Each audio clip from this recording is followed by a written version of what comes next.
chaka, ooga, ooga, ooga, chaka, ooga, ooga, ooga, chaka, ooga, ooga, ooga, chaka, ooga, ooga, ooga, I can't stop this feeling deep inside of me. Girl, you just don't realize what you do to me. When you hold me in your arms so tight, you let me know everything's alright. I'm hooked on a feeling, I'm high on believing that you're in love with me. Lips as sweet as candy, its taste is on my mind. Girl, you got me thirsty for another cup of wine. Got a bug from you, girl, but I don't need no cure. I just stay a victim if I can for sure. All the good love when we're all alone. Keep it up, girl. Yeah, you turn me on. I'm hooked on a feeling, I'm high on believing that you're in love with me.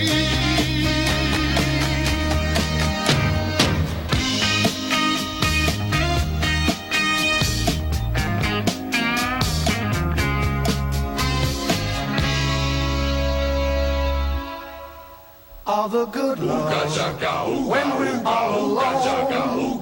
Keep it up, girl. Yeah, you turn me on. I'm hooked on a feeling, I'm high on believing that you're in love with me. I'm hooked on a feeling.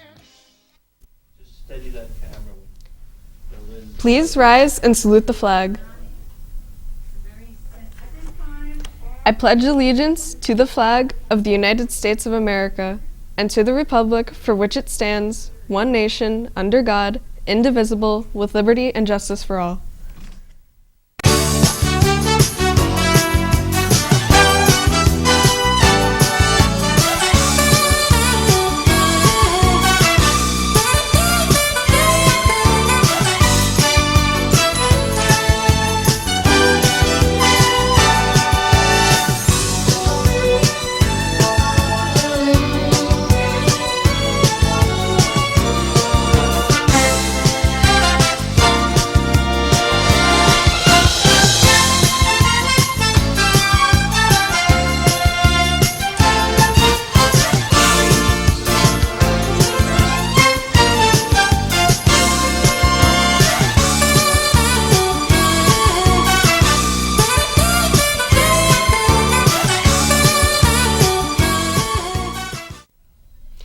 Good morning and welcome to RPtv. Today is Tuesday, September 24th, 2019. The threat of terrorism haunts us every day, and it's important for America to stay vigilant, especially when the threat comes from within our own military personnel. Let's go to Kali for that story. On Monday, federal authorities arrested Jarrett William Smith, an Army soldier who they accused of planning a possible bomb attack within the United States, as well as the targeting of left-leaning activists and a media organization. Jarrett William Smith is a 24-year-old private first-class infantry soldier from South Carolina stationed at Fort Riley, Kansas. He was arrested and charged with one count of sharing bomb-making instructions online. A criminal complaint claims that Smith had discussed his plan to kill the Antifa activists and then had described how to build a bomb that could be triggered by calling a cell phone. On Facebook, Smith had posted that he was interested in traveling to Ukraine to fight. The federal authorities also accused Smith of targeting a news station and a few local cell towers to destroy them. When he was interviewed before being arrested, he shared the fact that he knew how to make improvised explosive devices and that he routinely provides instruction on building them. He also said that he did this to cause chaos. He said if chaos results in the death of people as a result of information he provided, it wouldn't even affect him. And now, let's go to announcements. Dance Club. Dance Club will have their first meeting today in the auditorium at 2:45 p.m. No experience is needed, and everyone who would like to join us is welcome. Please see Mrs. Dombrowski if there are any questions. Tabletop Games Club will meet in the library after school on Wednesdays, beginning September 18th. Come check out a wide variety of board and card games. See Mrs. Amoroso and Miss Lemke for details. Back to School Night is Thursday, September 26th. High school students will be dismissed at 1:45 p.m. Back to School Night begins at 6:30. The Borough of Roselle Park will be hosting its 5th annual Festival of India on Saturday, October 5th, 2019, from 5 p.m. to 11 p.m. with an annual celebration and cultural fair. The free event begins with a taste of traditional Indian food from 5:30 p.m. to 6:30 p.m. in the cafeteria. At 7 p.m., the festival continues with presentations and later followed by Garba and Ras, traditional Indian dance in the gymnasium, and live music by Desi Beats Entertainment. College visit field trip. NYU, Wednesday, October 9th. Permission forms available in guidance. This trip is open to all students. However, preference will be given to seniors and juniors. Students, make sure you check with guidance and find out about upcoming college visits and college information. Today, Caldwell University will be visiting during Lunch 1 and Lunch 2. The Panthers picked up 2 major wins yesterday. The girls' soccer team defeated Hillside by a score of 7-0, and the volleyball team faced a tough challenge from Roselle, but won by a score of 2-1. As we stated yesterday, the fall season is upon us. However, the summer weather is still hanging on, with temperatures that are warmer than expected. Let's go back to Callie for the details. Yesterday was the first day of fall, but it sure did not feel like it, with temperatures in the high 80s and low 90s. At 4:30 p.m., the hottest temperature that was recorded by the Rutgers University-based New Jersey Weather and Climate Network was 93 degrees in the southwestern portion of the state. The coast was mostly spared from the unseasonably warm weather, with temperatures in the mid-80s and the high 70s in Ocean County and Atlantic County. While the rest of the week is not expected to be nearly as hot as yesterday, the warm weather is forecasted to continue. According to AccuWeather, highs of 84 and 85 degrees on Thursday and Saturday, respectively, are predicted, with temperatures likely to reach the mid-70s and low 80s for most of the week. Stay tuned and we'll be right back.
Thank you for watching RPtv News, and stay tuned for CNN 10. Have a happy Tuesday. Got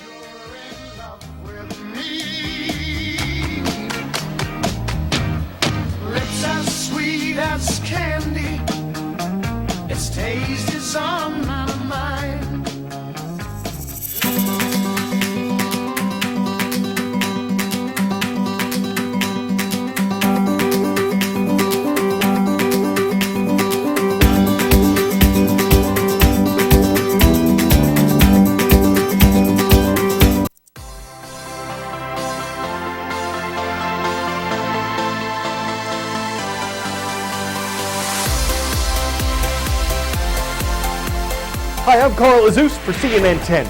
Repatriation is a word you don't hear too often. It's when someone is returned or brought back to his or her home country after being abroad. And the government of the United Kingdom has launched the largest peacetime repatriation in British history. The reason, a British travel company suddenly went out of business Sunday night. And at that time, it had about 600,000 customers on vacation, including 150,000 people from Britain who were stranded in other nations. The travel company is Thomas Cook. It was named for an English businessman credited with inventing modern tourism in the mid-1800s. Until this weekend, the company that bore his name was one of the largest travel businesses on the planet. It said it had tens of millions of customers. But it was in financial trouble, and analysts said there were a list of reasons why. Thomas Cook had run out of cash. It was racking up a lot of debt. It had more online competitors whose costs were cheaper than a company with more than 500 retail stores. Some experts say it wasn't managed well. Some say it had been slow to change with the changing market. And some believe that uncertainty over Brexit, the British exit from the European Union, had made some Britons less willing to spend as much on travel. Thomas Cook was trying to make a rescue deal with banks and its largest investor, but when that deal fell through over the weekend, the 178-year-old company was finished. Its CEO apologized to customers, employees, and partners, calling this a deeply sad day. And the British government launched Operation Matterhorn, the repatriation effort to bring home travelers who'd booked their vacations through Thomas Cook and became stuck when the company collapsed. 10-second trivia. Anthracite is a relatively rare type of what? Coal, limestone, chalk, or marble? Anthracite is a type of hard, shiny coal that accounts for 1% of the world's coal resources. The United Nations General Assembly is now in session. It's an annual meeting of representatives from all of the UN's 193 member countries, though not all of their leaders are there. Two of the issues discussed at its opening included religious freedom and the global climate. On Monday, U.S. President Donald Trump hosted an event calling for countries worldwide to stop committing crimes against people of faith and to get rid of laws that restrict the freedom of religion. While that meeting was being held, the UN's Climate Action Summit was going on. It was focused on the issues of global temperatures and carbon emissions. Coal is a part of this. It's the main source of electricity for the world. It's significantly cheaper than most other forms of energy, and there's a lot of it. But environmentalists say it's dirty and that burning coal to produce electricity is doing long-term damage to the global environment. The Secretary General, the leader of the United Nations, wants countries to stop building coal plants and to reduce their dependence on the fossil fuel. And some nations, like Germany, have committed billions of dollars to doing this. But there are representatives at the UN Climate Summit whose nations continue to support coal, including China, the world's biggest producer and consumer of it. A massive operation to mine the fossil fuel and then truck it off to be burned for energy. All of this happening in a place where building coal power plants was supposed to stop 2 years ago as a part of China's commitment to battle climate change.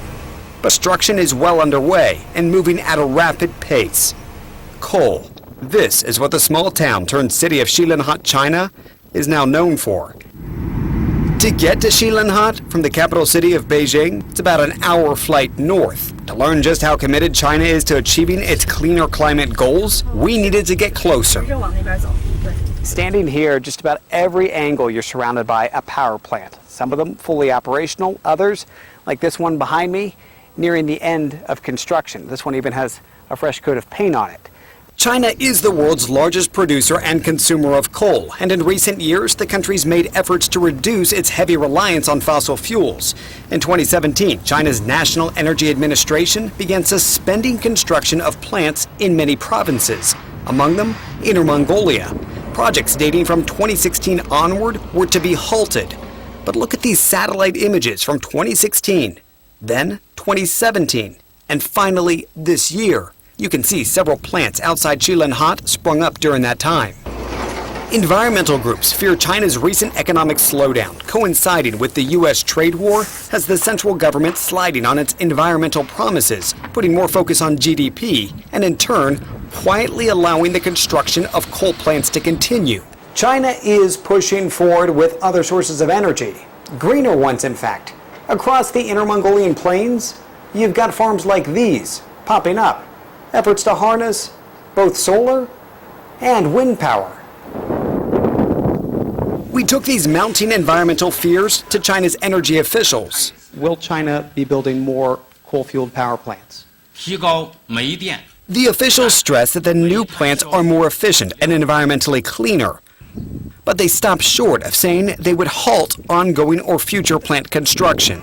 With increasing financial uncertainty in China, this might prove that environmental protection has been sidelined in exchange for economic survival. David Culver, CNN, Shilanhat, China. How you react to our next great big story depends on how you view solitude. If it sounds like unbearable loneliness, then you probably wouldn't want to work for the U.S. Forest Service as a fire lookout in the wilderness of Montana. If solitude sounds like ultimate peace, then sit back as we join Leif Haugen, who's the king of the mountain. There's really no difference between here and home. It's just everything's compacted down to a 14 by 14 room. Once you start staffing your lookout, you're going to be working 10 days on, 4 days off. Late June until usually mid-September, it's a pretty quiet existence. This is my 24th season as a fire lookout, and really it's just you and the wind, and the time just melts away. My name is Leif Haugen, and we're at Toma Lookout. A fire lookout is a structure that sits on top of a mountain or ridge top that has a good view of the surrounding country. And the staffer then is tasked with living there for extended periods to watch for fire. It's funny because I get a lot of questions about the standard day. You wake up with the sun. I mean, it's hard to sleep in a room of glass much beyond sunrise. First thing I'll do is make a cup of coffee. And usually I'll have that first cup of coffee on the front porch. Sit out there, watch the sun come up. Certainly every morning I go out for a walk.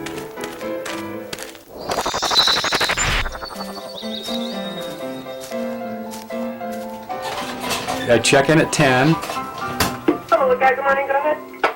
Hey, good morning. I have 67 degrees. I take the weather every day at 2. Winds are calm. Skies are clear. And check out at 4:15. Everything is good and sound and clear. Have a good day.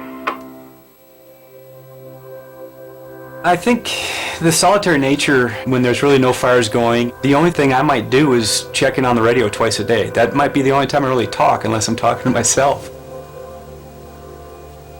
I think what's so tricky sometimes talking about the lookout experience is you're not talking to anybody about it. So you more intuit it, you more experience it. I think that's why I always use the term resonance, because you just can feel it and sense it. Maybe that's fanciful, but it certainly is the way I feel about it. You know, you just find yourself sitting on the porch watching the world go by for hours on end. It's beautiful.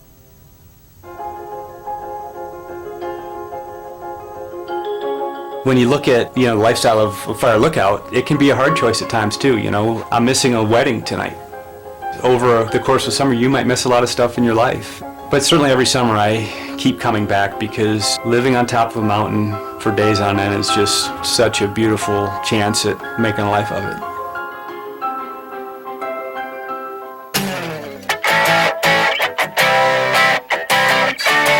Holy history, Batman! The third Saturday in September, which was last weekend, is known as Batman Day. And since it was the 80th such Batman Day, marking 80 years since Batman first appeared in a DC comic book, fans who take their fiction seriously got up, dressed up, and turned out to see the bat signal flashed in more than 12 cities worldwide. Not sure what else they did, but for Bat fans, costumes old and new were all part of the fun.